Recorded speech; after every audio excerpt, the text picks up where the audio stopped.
Hello students, welcome to Chapter 2, Motion in One Dimension. And when we talk about motion in one dimension versus motion in two dimensions, which is our next chapter, we start talking about, in comparison, think of your math class. If you were looking at an XY axis, for example, the x-axis, motion along the x-axis, would be motion in one dimension. Or motion along the y-axis would be motion in one dimension. However, in the next chapter we'll see the difference when we go along both the x and y axes at the same time. That's motion in two dimensions, but that's a little ways from now. Let's look at motion in one dimension together, and let's look at the first thing we need to think about is called displacement, and then we'll get to velocity. Displacement versus distance.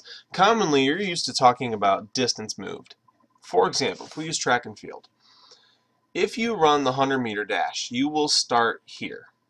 You will run 100 meters down the track, and they'll time you right here after running 100 meters.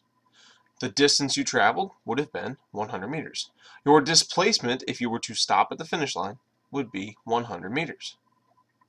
If instead you enlisted, and I say enlisted on purpose, in the 400-meter dash, one of the hardest races in all of track and field if you ask me, you would run around the track like so. Just keep running around. Hopefully you'd stay on the track. You run around and around and around and around and around and around and around, and you would finish at the finish line, which is the same place as you start. If you're in lane 1, you're starting at the stop line. The distance you ran would have been 400 meters. It's measured out on the track. Your displacement, however, would be 0 meters. You'd be standing at your starting point. That means your displacement is 0. Now I know we have some swimmers in the classes. When they do their races, if the race is one length of the pool, well, they will have a displacement of some nature. I believe it's 25 meters. I could be incorrect there. But if their race takes them down and back, essentially stopping at their starting point, their displacement would be 0 no matter how far they swam in that race. So you could think about, if your displacement is 0 in your race, you could actually have an average velocity of 0 meters per second as you race in your swimming. Something to think about if you swim. Let's look at an example here. This is our friend Bob. I've mentioned Bob a few times, but now we're really going to get to know him. If Bob moves from here to here, let's see. Let's count spots here.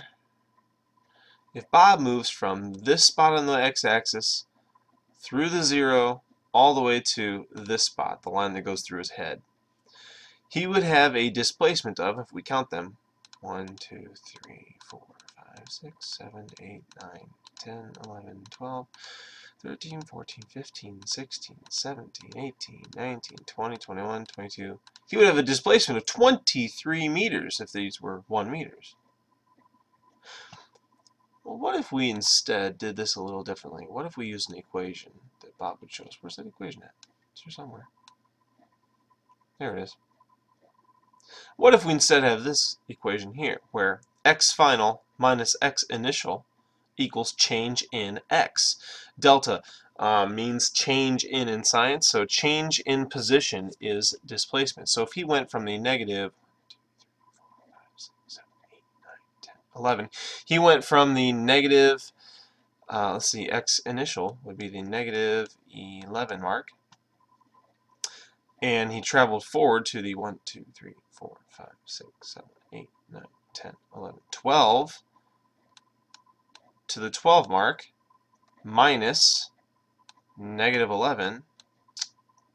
You add that up and you get 23 meters. Didn't we just count it out as 23? There you go. Final position minus initial position. Same exact thing works on the y-axis for us here. Come on, Bob. Oh, I guess the lower Bob needs to climb up the ladder here. Come on, Bob. Come on, Bob. There he is.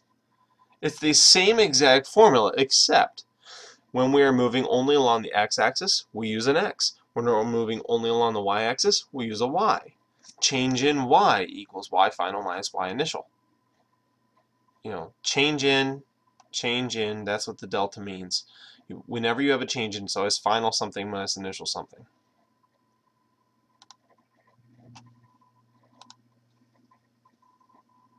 So what is velocity? We've talked about distance, we've talked about displacement. What's velocity? Well, velocity, by definition, is the rate of change of a position of an object. Rate of change of position of an object. We've often, in our everyday speech growing up, used the words velocity and speed interchangeably, and for the most part, we can safely still say those words interchangeably, but the reality is, velocity is different in that velocity has a direction.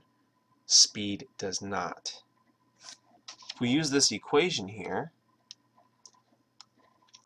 average velocity equals change in position over change in time. Change in position, final position minus initial position, over change in time, final time minus initial time. Where does this matter? This matters if maybe you're looking at a timeline and you're saying, well, what was his change in velocity, or what was his velocity from 5 seconds to 10 seconds? Well, we'd say 10 minus 5, that was a 5-second interval. Most of the time we'll be given just a flat out, it happened in 5 seconds kind of thing. But every once in a while you got to think about this. How is this different than speed growing up? When you were a kid, you learned speed was distance over time. Distance over time, not displacement over time. That's the difference between speed and distance. Speed and velocity. The difference between speed and velocity. Velocity uses displacement.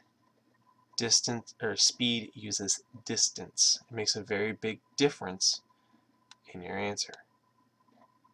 Okay. Now, for those of you in physics who are watching this, you've got a homework on page 40, 1 through 6 to do, as well as, to be honest, homework number 2 here, you've got an assignment on page 43, 1 through 6.